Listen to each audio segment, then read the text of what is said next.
Tapos, kalahati nito, kaya pala siya makupal, habang pinapakita niya kanina sa briefing, kalahati po nitong mga to ay mga blankong papel. At ang 47,438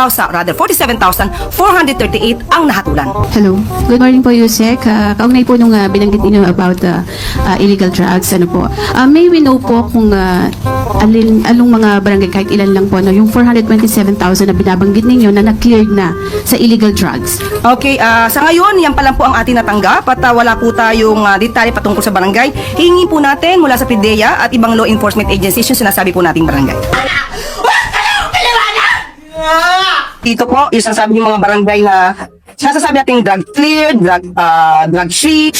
Hawak na natin ngayon yung listahan ng mga pangalan ng drug cleared na mga barangay nationwide.